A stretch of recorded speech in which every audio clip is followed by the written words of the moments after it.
ধরনের মারা কিয়ামতের দিন আল্লাহর দরবারে আসামি হবে। ওই মায়েরা সন্তানকে দুনিয়ায় যতই আদর করুক না কেন, কিয়ামতের দিন তারা আসামি হয়ে যাবে আল্লাহর দরবারে। খুব গুরুত্বপূর্ণ একটি বিষয়। আমরা সবসময় মনে করি সন্তানদের মনে শুধু জিজ্ঞেস করা হবে যে তোমার মা বাবার সাথে কি আচরণ করেছো, কি করেছো। মা বাবাকে হয়তো কোনোদিন কিছু জিজ্ঞেস করা হবে না। না প্রিয় ভাইয়েরা, সন্তানদেরকে যেমন জিজ্ঞাসাবাদ করা হবে, মা বাবাকেও একইভাবে জিজ্ঞাসাবাদ করা হবে।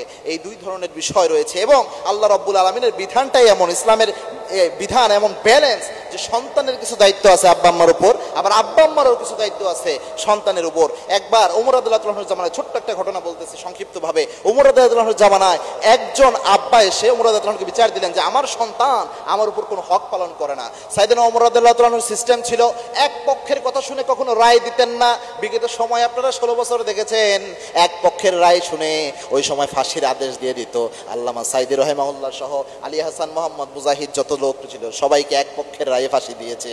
কিন্তু ওমর রাদিয়াল্লাহু আনহুর শাসন ব্যবস্থা ছিল দুই পক্ষকে হাজির করতেন। যিনি ছেলে ছিল তাকে ডাকা হলো, আব্বাকেও হাজির করা হলো, সন্তানকে বলা হলো তোমার আব্বার কেন হক তুমি আদায় করো না।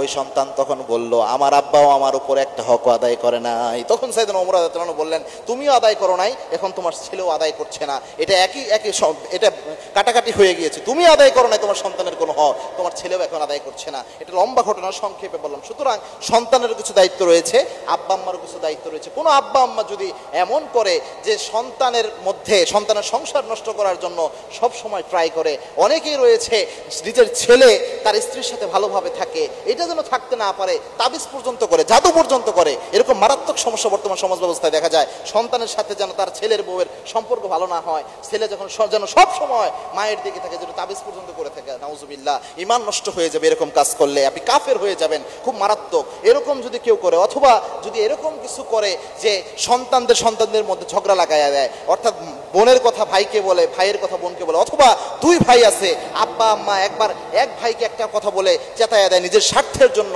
আবার আরেক ভাইকে আরেকটা বলে চেতায়া দেয় নিজের স্বার্থের জন্য, নিজের স্বার্থ হাসিলের জন্য ভাই ভাই ঝগড়া লাগাইয়া দেয়। এরকম কাজ যদি করে, কিয়ামতের দিন আব্বা হিসাবে এই বেইনসাফি করার জন্য, আব্বা আম্মা হিসাবে, মা হিসাবে এই ব্যালেন্স না রাখার জন্য কিয়ামতের দিন আল্লাহ আসামি মারাবে। এটা কিন্তু খুব মারাত্মক একটা বিষয়। আপনার দায়িত্ব হচ্ছে সবাই যেন শান্তি সুশৃঙ্খল ভাবে থাকে।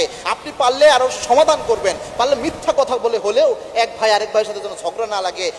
এক ভাইয়ের কাছে যায় বলবেন তোর ভাই তো তোকে খুব আদর করে, তোর কথা খুব টেনশন করে, মিথ্যা বানায় বলবেন, দরকার হলে জায়েজ আছে এটা। আপনি দুইজনের দুশ্মনী, দুইজনের শত্রুতা নষ্ট করার জন্য মিথ্যা বলাও জায়েজ আছে।